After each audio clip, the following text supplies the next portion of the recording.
This is a webinar presented by Civil Group of Mohandes. Mohandes is the association of Canadian Association of Iranian Engineers and Architects based on Toronto, Ontario, and we are a non-for-profit organization trying to help and improve professional and cultural issues among Iranians and other professionals around us. Tonight we have a valued speaker. She is a dedicated architect, urban designer, and researcher in the field of cities, chromatic projects, in master's degree of urban design, and PhD candidate in the field of urban and regional planning with thesis proposal of post-disaster metropolitan cities at Istanbul Technical University.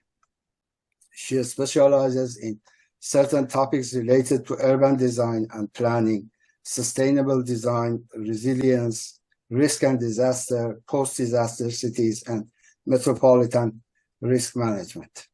During her master and PhD program, she did several research which were presented in different international conferences. Samira is a PhD candidate in urban and regional planning, Istanbul Technical University, and has received her master's degree at the same university. And she has a Bachelor of Architectural Design from Siraj University, Tabriz, Iran, and an associate degree in Architectural Design from Tabriz University, Tabriz, Iran. I would like to welcome Dr. Qasempur, and please, you can share your presentation and we would be happy to listen to you. Thank you, Mr. Khodavand and dear Mariam. Thanks for organizing and scheduling this session and giving a chance for me to share part of my thesis with you. So,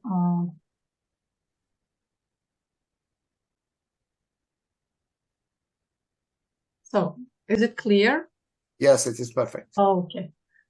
So the topic that I'm going to talk about it today is about the history of pandemics and socio-spatial transformation in our cities.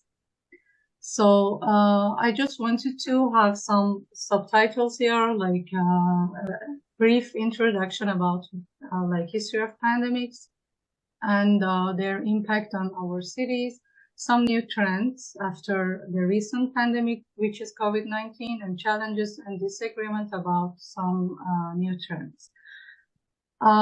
So, as we know, cities are always struggle with disasters and diseases, like natural disasters and also diseases like pandemics. And cities are really fragile and vulnerable in these two cases. And now we are just talking about pandemics. So it's like it's a global outbreak of a disease that occurs when a new infectious agent, like a virus, emerges and spreads easily from person to person. And this kind of outbreaks can have some significant and profound impacts on various aspects of human life, in our cities, urban spaces, urban places, economies, population, and demographies. And here I just want to mention some of the general introduction of these kinds of impacts on our cities, which is related to our, like, to human life, which is like kind of a direct impact of outbreak or a pandemic on human life.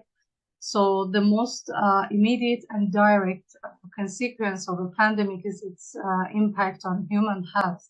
So pandemics can lead to a surge in illness, overwhelming healthcare system, and causing a significant number of fatalities. And actually, hospitals and healthcare facilities face some issues and problems, and they try to cope with like any kind of pandemics. Another point and facet can be cities and places in our cities. So cities with their dense population are often hit harder during pandemics. And the close proximity of people facilitates the rapid spread of these kind of diseases. So urban areas may experience lockdowns and some other restrictive measures as well, to cope with this kind of spread of this kind of diseases. So at the end, it can affect our daily life and our businesses as well. Public places is part of our city. So, when we say public places, it means that it can include like parks, theaters, public transport.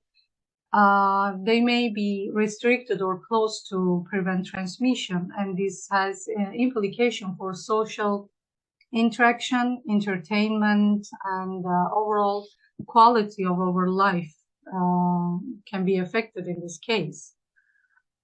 So when we're talking about any kind of issues in our cities, in our life, actually, economy can be another facet here. So this kind of diseases can affect our economy, like global economy. So pandemics can have far-reaching effects on the global economy, and we can face disruptions in our supply chain and reduce consumer spending, and business closures contribute to economic downturns. And actually, there are some certain industries such as travel, tourism, hospitality, and entertainment are particularly vulnerable during pandemics. And at the end, we can face job losses, bankruptcies, and financial instabilities. So can be the result of impact of pandemic on the economy. For sure, we have impacts on population and demography. So it can lead to a significant loss of life, affecting the overall population size. So the demographics of affected populations may shift due to variation in mortality rates across age groups. And about our social dynamics, measures such as social distancing and quarantine can alter social dynamics. So isolation and fear may lead to increased stress, mental health issues, and changes in social behavior. And actually, information is so important in our social life during this kind of issues when we face. So the spread of information in both accurate or inaccurate.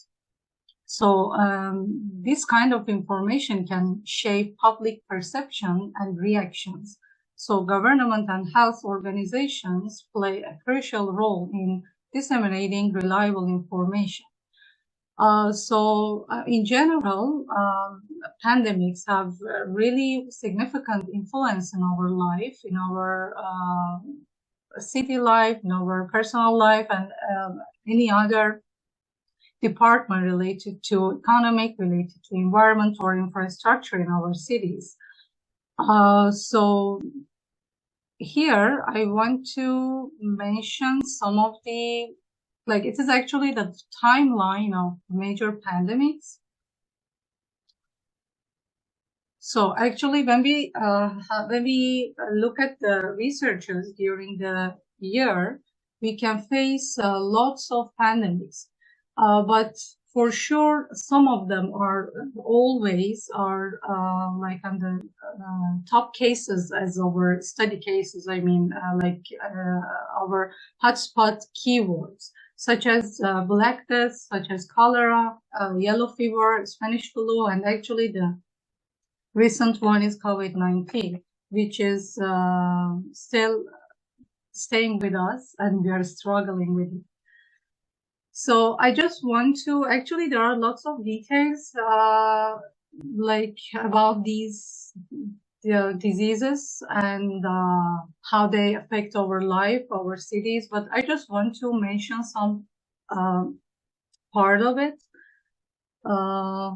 So About Black Death, it was one of the most devastating pandemic in human life and human history, pandemic history in our life. And it had some profound impacts on our cities, our societies, and economies as well. And here, yeah, of course, we can see the direct impact on population size or population decline. So it resulted in a significant reduction in the population of Europe. And it is estimated that this pandemic wiped out between 30% and 60% of the continent's population. And cities were particularly hard hit due to their dense population and close living quarters, which facilitated the rapid spread of this disease. So as a result, of course, we have labor shortages.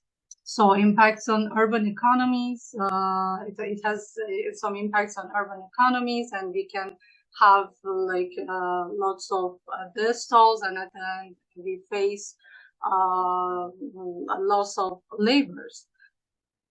So with here with our like there were not enough workers to sustain the existing level of the production and services. And as a result, wages for laborers increased and giving surviving workers more bargaining power. And according to regarding social and economic upheaval, the disruption caused by Black Death led to social and economic upheaval, and traditional social structure were challenged, and there was a shift in power dynamics. With fewer laborers available, and peasants and workers were able to demand higher wages and better working conditions, leading to social tensions and in some cases social mobility as well. So yeah, when we are talking about our economy, of course, we can mention pandemic's impact on trade and commerce. So in this case, in the case of Black Death, it disrupted trade routes and economic activities. So those days, ports and trade centers were particularly affected, and leading to a decline in commerce. So the scarcity of labor also impacted industries such as manufacturing and agriculture.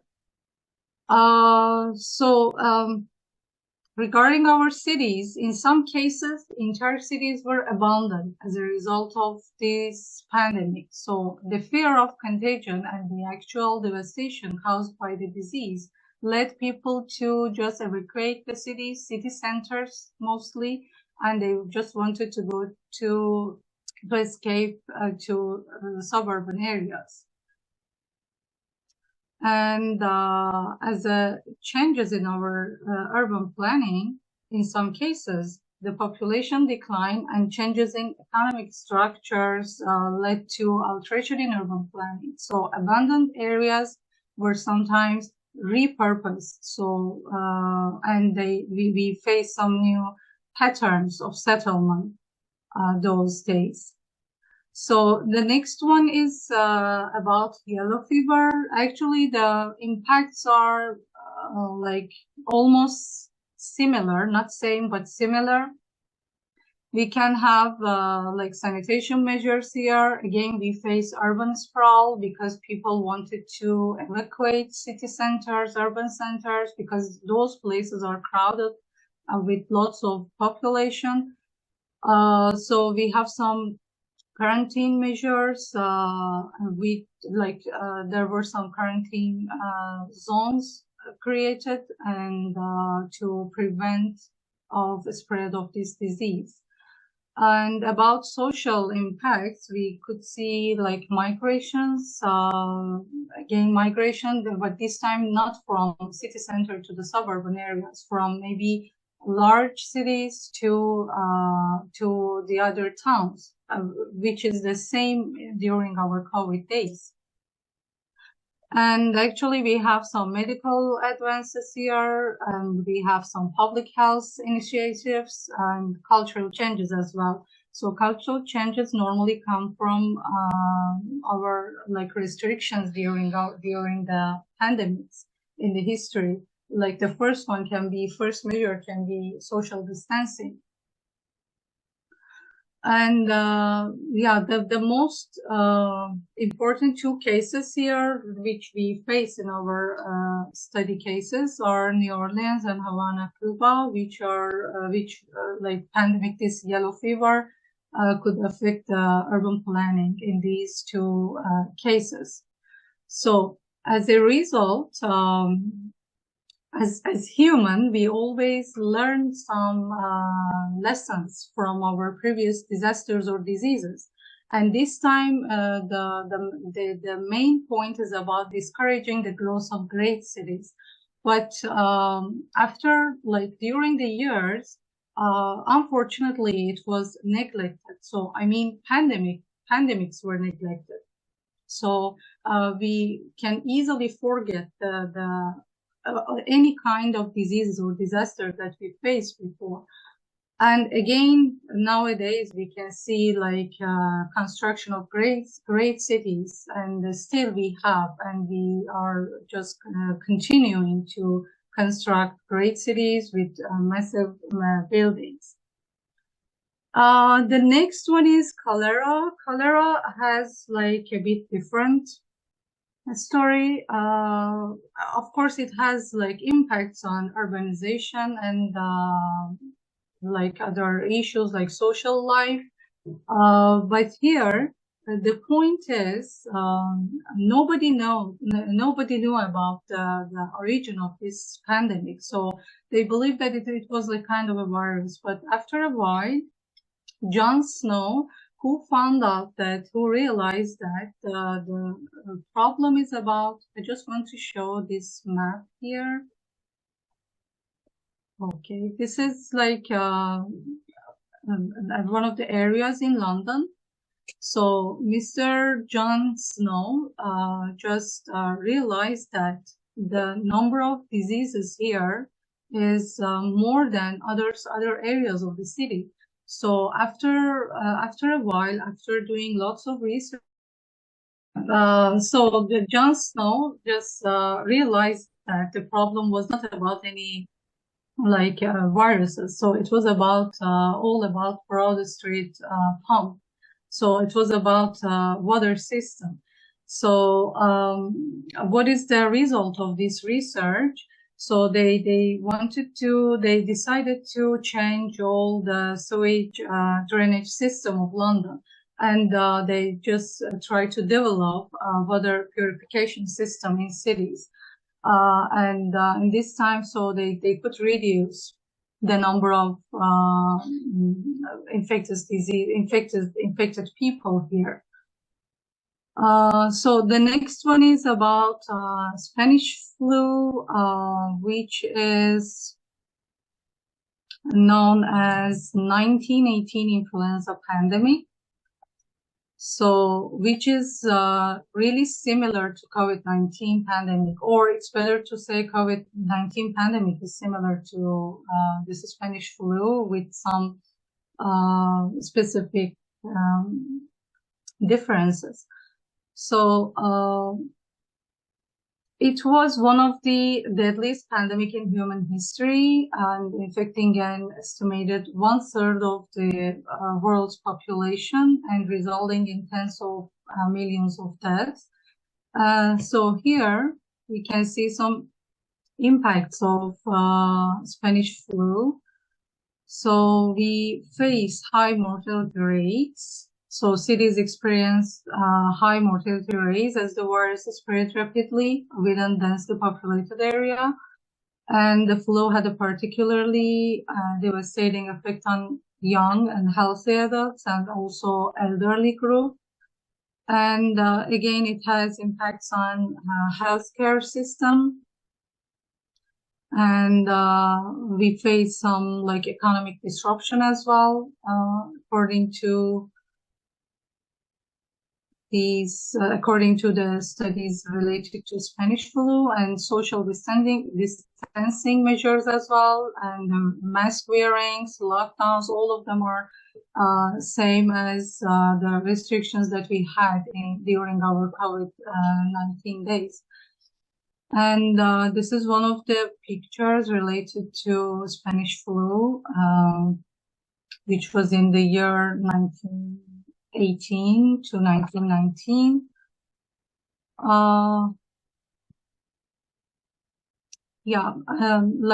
Like other disasters and diseases, always we have uncertainty and fear among society. So in this case, we had the same situation as well. So fear of the virus led to social isolation and sometimes even discrimination against those who were sick or suspected of being infected.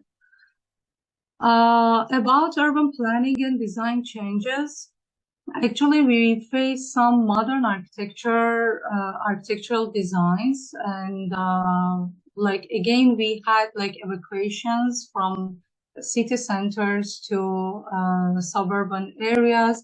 We had some like better sanitation, better housing conditions after Spanish flu, but all of them had limitation as well. And unfortunately as well, we didn't have like continuous approaches here. So about COVID-19, of course, it has direct impact and indirect impacts. When we mention direct impact, it means that it has direct impact on human health, indirect impact like on social life, economy, urban life, tourism, built environment, open spaces, and transportation. But at the end, all of them again had their impacts on human health. But it's better to say our mental health. So during COVID-19, we had two groups of symptomatic and asymptomatic groups. So the first group can carry the virus. The second group were not infected, but they could carry the virus as well. So as a result, we had some restrictions like social distancing, lockdown, wearing masks, staying at home. So the result of all these restrictions caused cancellation and closures in our cities and everything like in our daily life as well. So we faced some challenges in social activities and daily life and changes in urban spaces.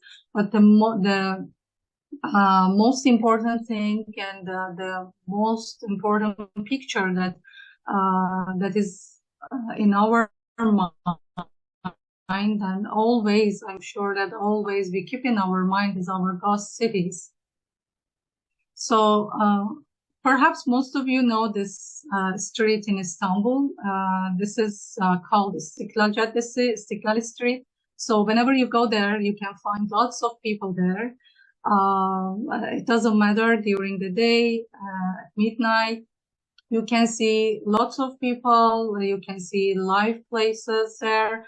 So, but in general, Istanbul is like kind of a live mega city.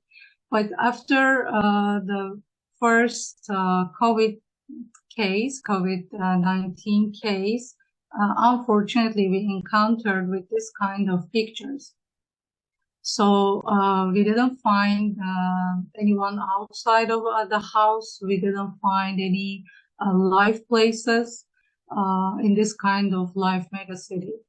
And this place is as well one of the crowded squares in Istanbul, which is connecting both sides, European and Asian sides, with lots of public transport systems and stations there.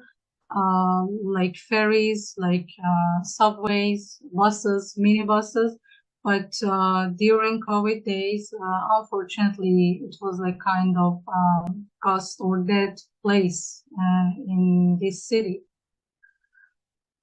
These are some of the general shocks after COVID-19, like new consumer behavior, like e-shopping, e-entertainment, social distancing, work from home. About e-entertainment, I can mention like some new applications like Clubhouse.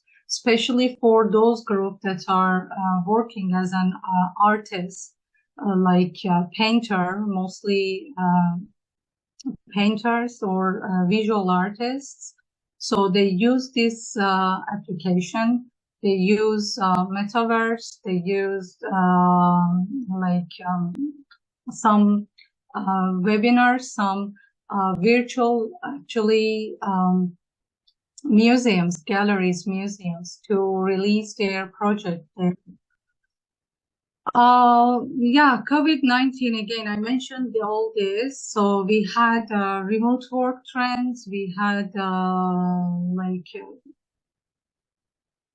these are actually the impact of COVID on urban design and society. So according to remote work trends, so no need to go to the office spaces or office places or commercial areas. So we could see like a closure in those kinds of areas. And cities are re-evaluating the importance of green spaces and outdoor recreation areas. I don't have enough information about Toronto because I'm newcomer here, but I know Istanbul very well. Unfortunately, we don't have enough green space, open space there. So we really struggled with this point during those like more than 2 years, 2 years that we were struggling with COVID. And actually, we had digital transformation. The pandemic accelerated the adoption of digital technologies in urban planning, healthcare, and communication. So when I first wanted to start my thesis research about COVID and urban studies, I just wanted to know what kind of keywords I can find which are related to COVID-19. So it was about built environment, transportation, socioeconomic, urban design, management and governance, and urban planning, social life, actually transformation in social life, megacities. And the important thing for me was about metaverse, spatial changes, and blockchain, which were like some new trends, case studies or keywords related to COVID-19. So here we can say like pandemics like COVID-19 impacts on urban infrastructure and urban spaces, like changes in transportation, workplace transformation, retail and commercial spaces. So we can see changes in our housing market and the healthcare infrastructure, public spaces, social interactions. So these are some significant impacts. Of course, we have lots of details regarding pandemics, especially the recent one, COVID-19, but I just wanted to mention some significant ones. And here again, we had remote work. So the shift towards remote work has led to a decrease in the need for office spaces. And we had e-commerces as well. So the pandemic has accelerated the shift towards online shopping. So no need to go to outside, no need to have this much commercial areas in cities. And about urbanization, the pandemic has accelerated the trend of moving from city to the rural area to avoid the risk of illness. So again, I want to mention Istanbul. Normally in Turkey, and especially in Istanbul, most of the people have their own second houses in other cities like around Istanbul. So by first steps of these COVID days and restrictions, we could face evacuation, a huge evacuation in Istanbul. Because they just moved to rural area to stay in their second houses. And about health and safety, the pandemic has led to an increased focus on health and safety and sustainability as well. Sustainability is not a new topic, but it is like for years and years, we just mentioned sustainability, but unfortunately, it is just a written topic, and we cannot. I mean, I'm talking about in the case of urban studies, but we cannot see the real, the ideal, sustainable approaches, unfortunately. And about transportation,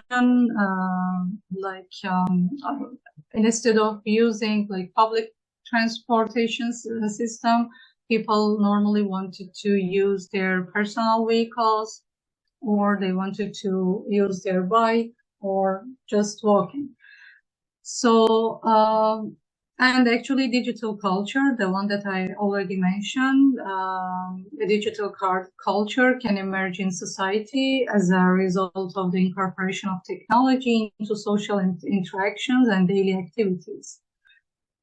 And here, again, like as sustainability, like resilience, again, we can face integration of health perspective into cities, which is not a new topic, new subject. But during these, pandemics, again, they just like became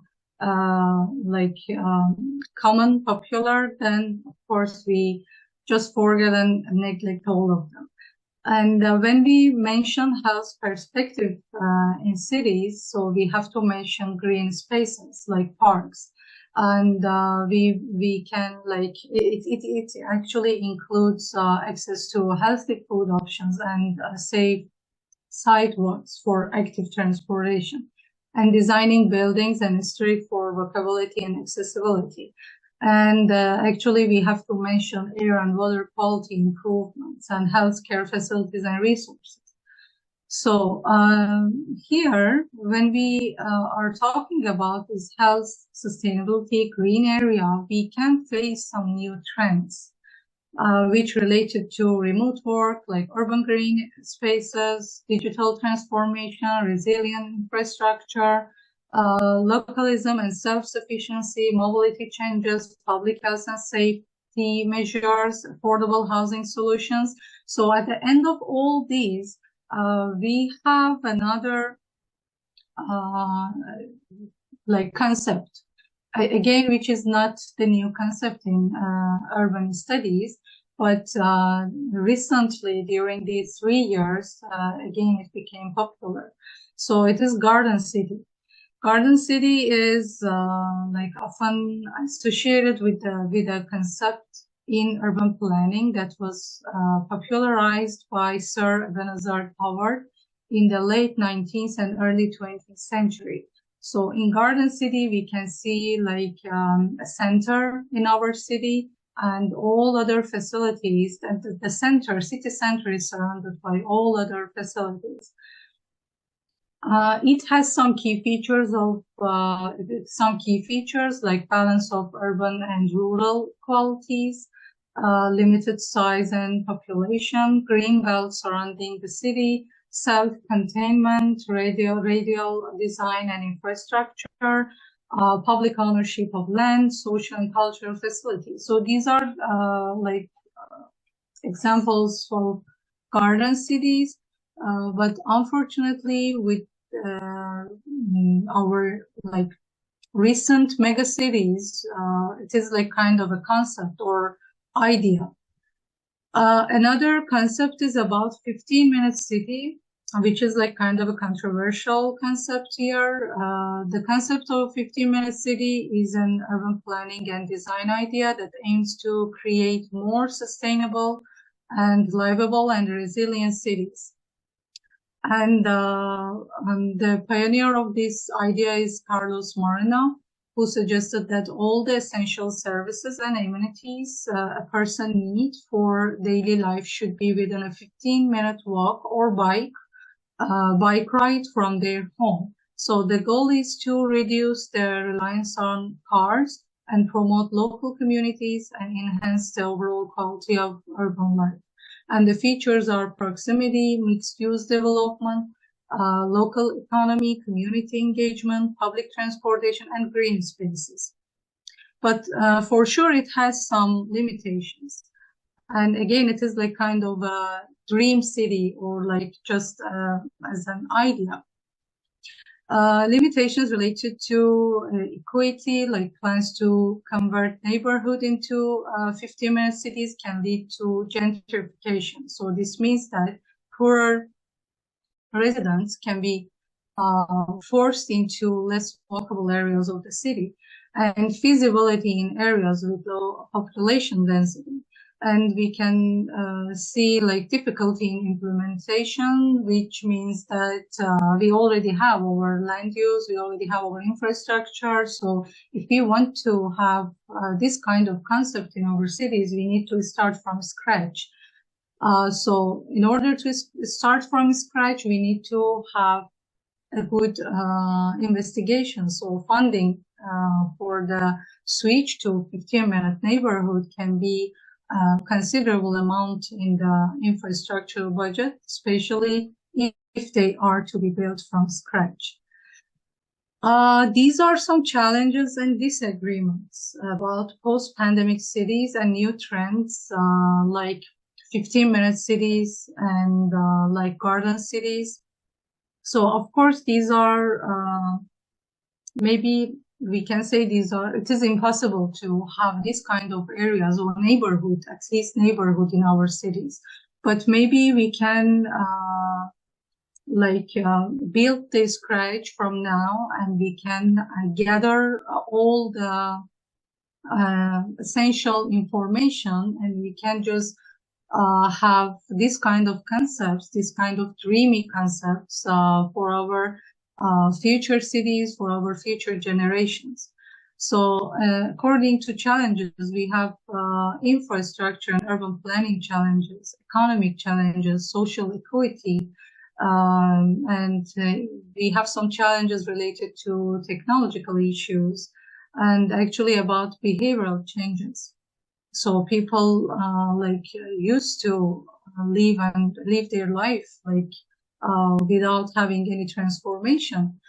So for sure we have some like political and policy challenges and global variances and environmental impacts.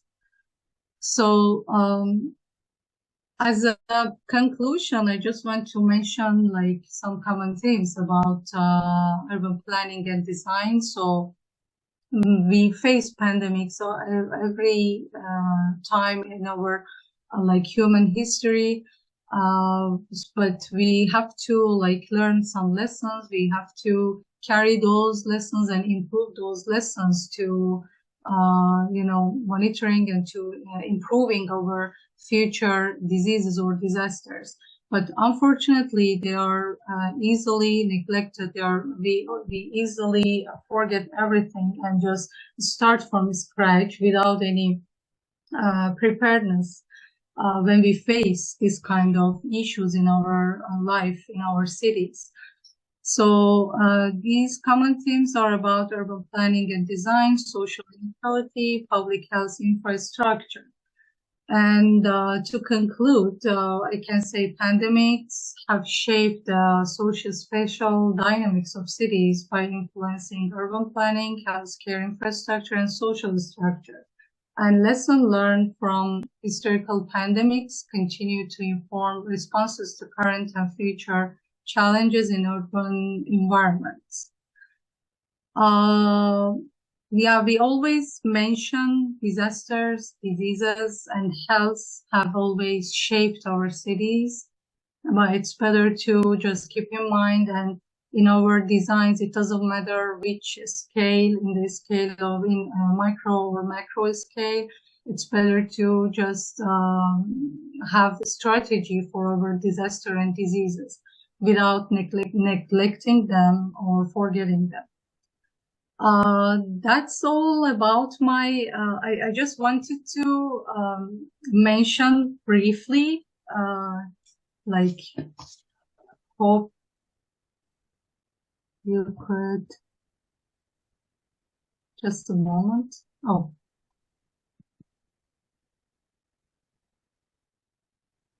Yeah, I just prepared some questions, which can help actually my research.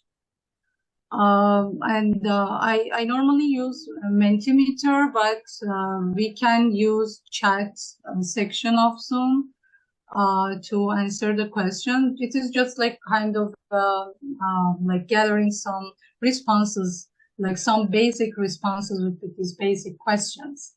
And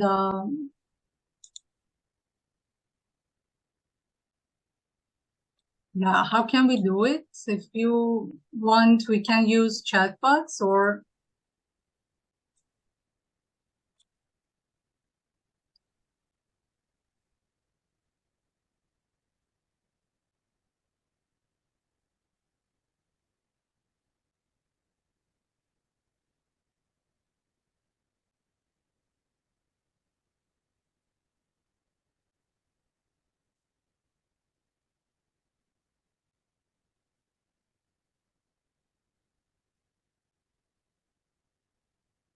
Samira, one way to go is to ask questions one by one and ask whoever wants to weigh in to yeah, answer that. can be. Can be. So the first question can be about our commercial buildings. So do we really need lots of commercial buildings in our cities? Do we really need these kind of concrete cubes in our cities? Anybody wants to answer the question? Well, I will go for the first one. Actually, there is a minimum amount of commercial buildings needed for a community. Like we need enough bakeries and enough butcher shops and enough mechanics. And, there's a minimum that we need. But after that, everything goes optional. Like certain parts of the city will become a hub for shopping or for mechanical repairs or anything, and people from other parts of the metropolitan go there just for purpose of shopping. So we can see that in certain parts of the cities there are a lot more commercial buildings, while in other parts of the cities not that much. Another issue with the metropolitan or big cities is that there are a lot of commercial buildings that serve the whole country or even abroad. There are a lot of high-rises in downtown Toronto that house like big banks or stock exchange or things like that, that a lot of their job is to do business with other countries or at least other parts of the country. So the response, in my opinion, is that it depends on the way we not only structure the city, but structure the whole province or the whole country. There should be some places for that kind of business, but where to put them, where to let them have those kinds of high rises, that would be an urban design question. Thank you for your answering. Anybody else wants to weigh in about the question number one? Okay, let's go to question number two. Yeah, the next one is about our adequate and useful spaces inside our residential areas. So according to my experience that I was living in Istanbul, we really didn't have any useful space in our houses. As I see here, maybe most of the people have their enough space inside their residential areas. But I just want to know, I just want to have some ideas about your experience and indoor experience here.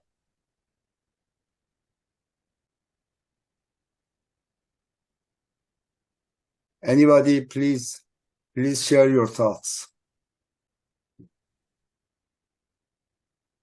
So just to be clear, you are asking about indoor spaces, right? Yeah, inside of our residential area, our houses. Inside our houses. Okay. Yes. according to those days, especially first 2 years of COVID? Hello, do you have my voice? Yes. Yes. I think it's very important to have some space in our residential area for some exercises. At least you can stretch out your legs, and it's very important, especially when you are in lockdown, because people who are living in apartments, they had very less space for their mm, stretching or workout or something. It's very important. Yeah, I've noticed because currently I'm living in Istanbul. Here, like place is it's very small box kind of apartment, and even if like you're moving around, like your hands will touch the walls, so it's very difficult. I think it's very important. And then old days, when we were used to live in kind of big houses, there were like a yard or a playground for children, and even for people to come out and enjoy the space outside the room. It was good. But now even some houses, when they have this, they call it balcony. Even the balcony is not enough space, because there you can even most of the houses now in Istanbul, they're using the French balcony. So the French balcony is not actually a balcony; it's a window. It's a window for like from the floor up to the roof, and you can open it and you can call it a balcony, and then you close it, it's a window. Actually, it's even not a balcony. So it's a good idea, I think. Thank you. Thank you, Nemat. Yeah, we had the same experience as we were living in Istanbul. Yeah, I just wanted to know, experience here as a mega city, and we have different architectural designs here, as I know. Well, I would like to add that there are different levels of comfort coming from space. You know, what just Namat mentioned was the minimum, absolute minimum that you need for exercise and stretching your hand or legs. But after that, we need some space for privacy. You know, if we are going to stay at home for 1 week, well, we can cope somehow. But if we are going to stay for years or months, then everybody living in the house needs a place to work, needs a place to have Zoom meetings, like what we have right now. Everybody in here is sitting in a place that is not communal, is not shared with other members of the household, and you have enough privacy to do your work and to manage. So in my opinion, the amount of space in living quarters needed, the minimum space needed, has a relationship to the length of the quarantine measures, or to the length of the restrictions. If it is a lengthy exercise of social distancing, we will need much more space inside in order to continue our health, not only our physical health, but also the mental health.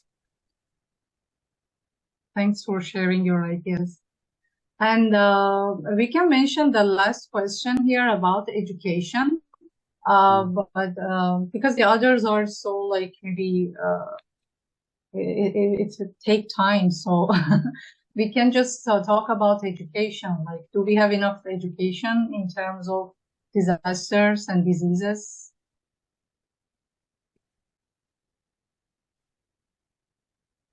Please share your opinions.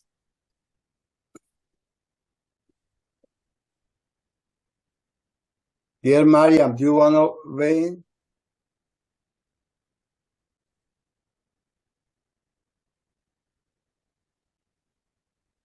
I would say, if I may, Yes. you have to consider that humans are social animals. Right. Human contact is very important for, as you mentioned, our psyche. So whatever design you make for individual housing or social gathering, it's very important to consider the fact that we need human contact. Even during the COVID, for instance, pandemic, there are a lot of scientific papers now who have studied the social, not only social impact, but psychological impact of separation, particularly on children. So, yes, during a specific time of pandemic, there are necessary to have controlled contacts, but this is short, for short period, because if it continues for a long time, it could have drastic consequences. So yes, education is very important, because you can educate people during that particular phase of contamination to be educated to, for instance, wear masks and not to resist it, not to fight. I went to a conference about a year and a half ago in Portugal, and there were a few Canadians who were using masks in the conference, during the conference. But majority of the scientists, now these are virologists, by the way, they were not using masks in the congested conference rooms. At the end, I got the COVID. And when I came back, I was isolating myself. I was getting telephone calls from my colleagues across the world asking me how I am. I said, I'm having COVID. They said, well, we just wanted to tell you that we have it too.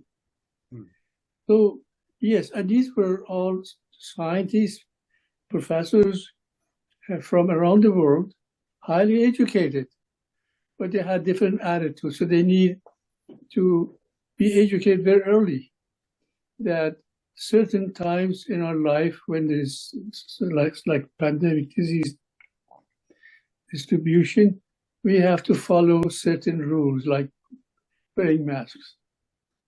And the reason I got, despite the fact I was wearing a mask, was because during the banquet, I had two ladies sitting on each side of me, and one of them was coughing mildly. And I was worried, but how could I say anything about it while I'm eating?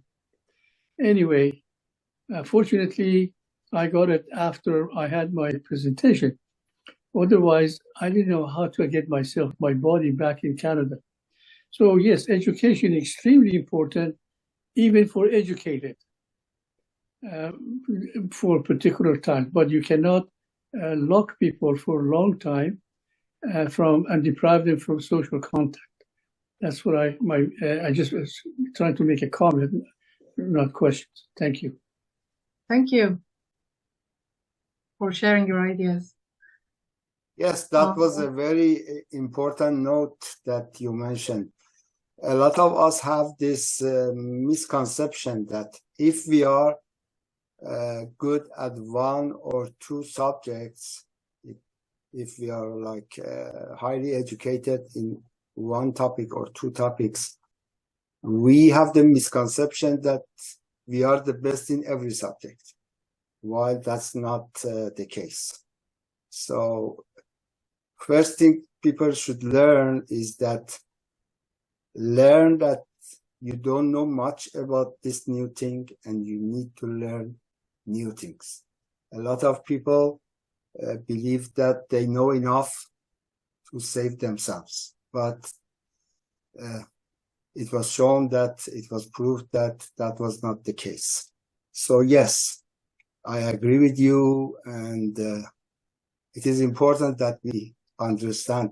because the average guy in the society, in his psyche, he knows that he doesn't know a lot. So he is ready to absorb more information. But for those who are educated and are top of the line in one or two subjects, sometimes that's the problem because they know better than everybody else. Yeah. Of course. Okay, so shall we just finish the part? Or? Yes, you can discontinue your sharing. And I would like to ask Ms. Mariam Saadati-Nejad, leader of civil group, to please continue and conduct questions and answers. Yes, I want to appreciate Samira for her presentation. That was perfect. I really appreciate. We really enjoyed your presentation. I would welcome any question or comments about her presentation. Please feel free to ask your question or put any comment about her presentation.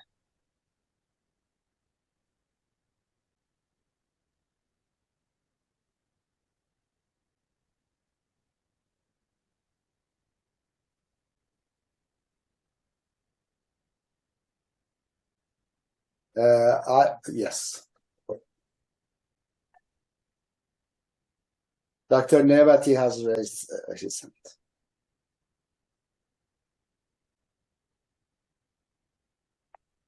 Mariam, please guide Dr. Nevati. Yeah, Dr. Nevati, your voice is mute. Please unmute. Yeah. But I want to say thank you for very clearly problems about the many years of the human. Very good conversation. Thanks for attending. Okay.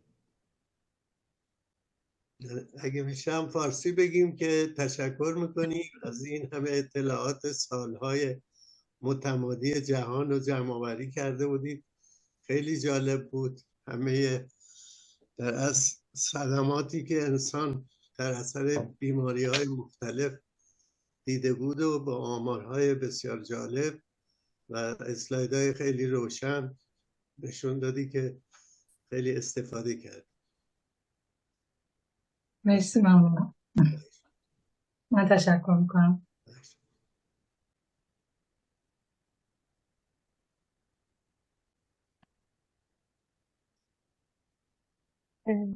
Mr. Khodavande, do you have any comment? You raise your hand.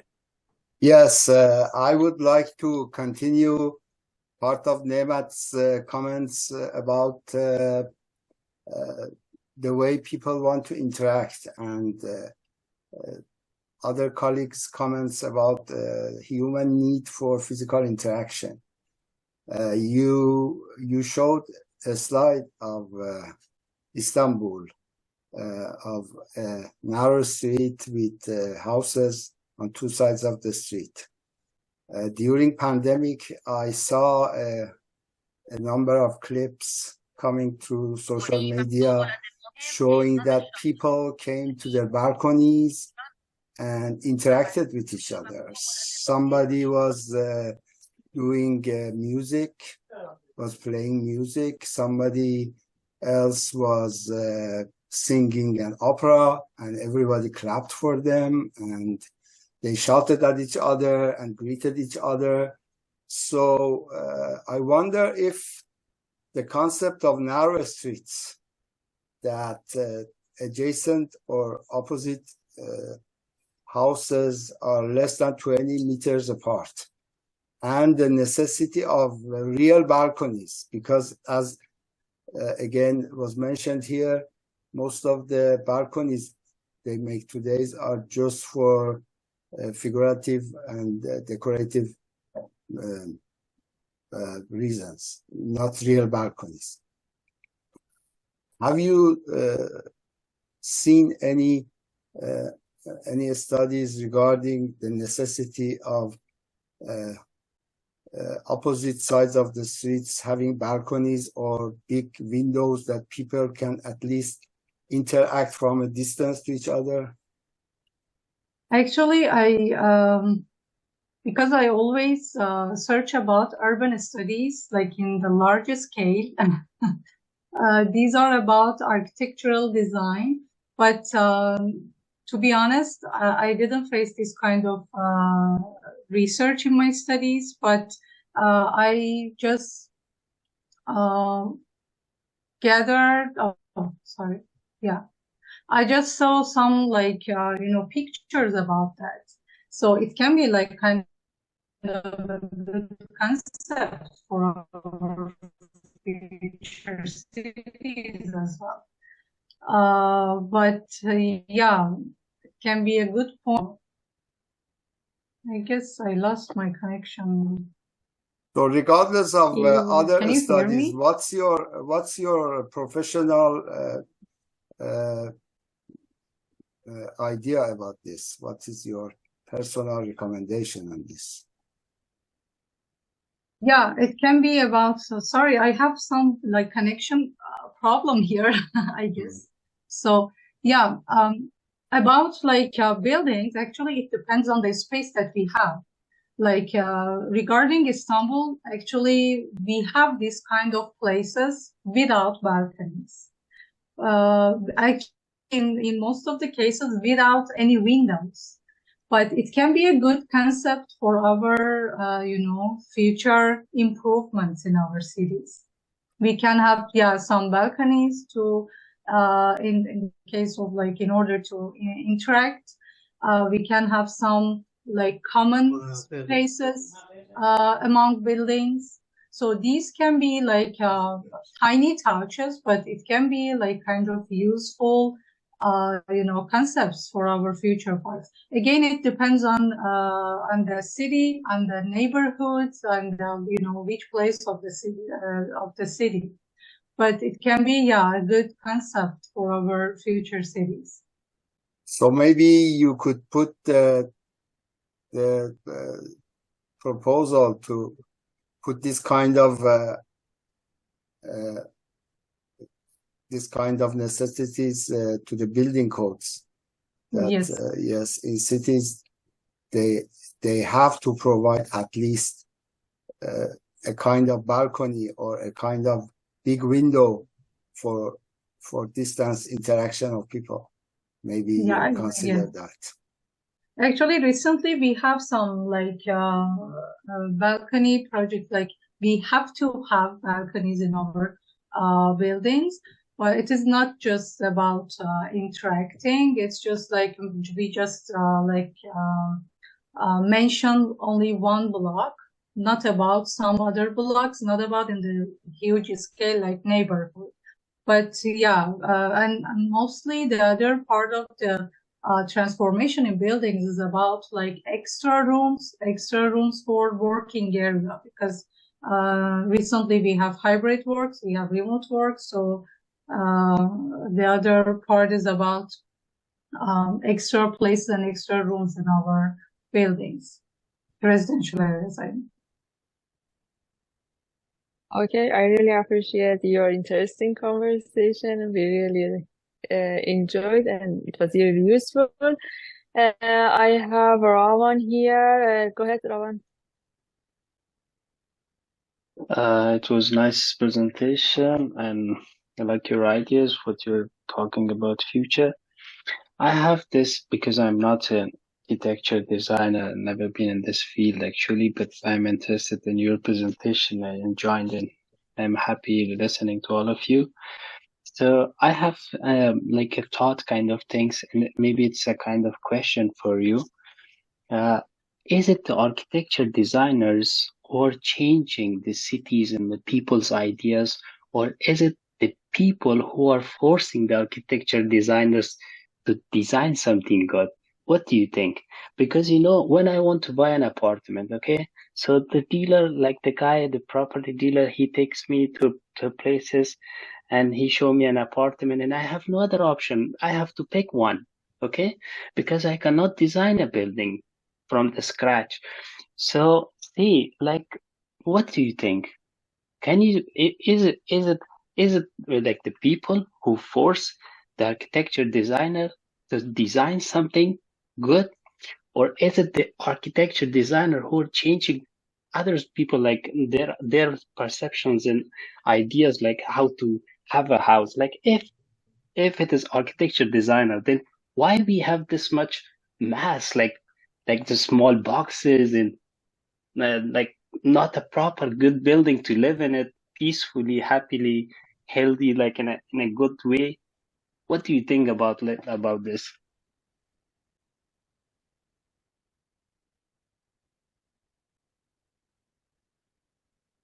Who wanna go first? Should I start?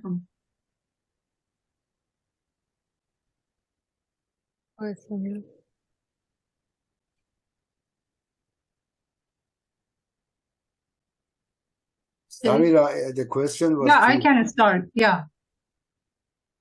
So actually, the architectural designing is about like human demands. So we have to pay attention to human demands. But recently, instead of doing that, we normally just pay attention to new trends. So especially in in our hometown, and recently we have some classical facets, like which is not related to our historic city, like Tabriz.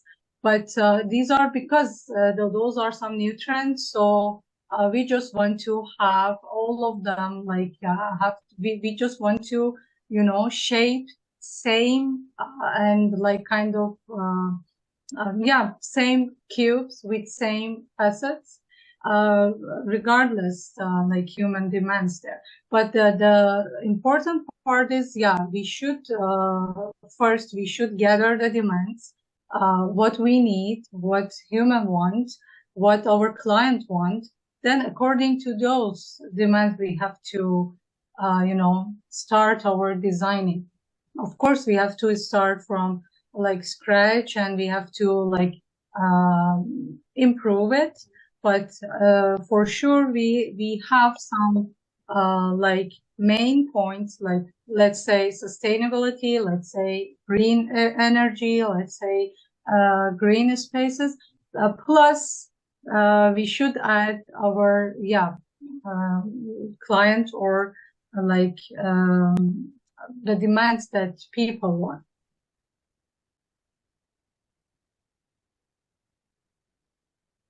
But unfortunately, the reality is not like that.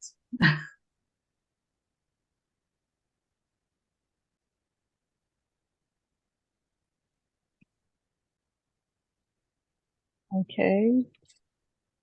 So, any question or comment?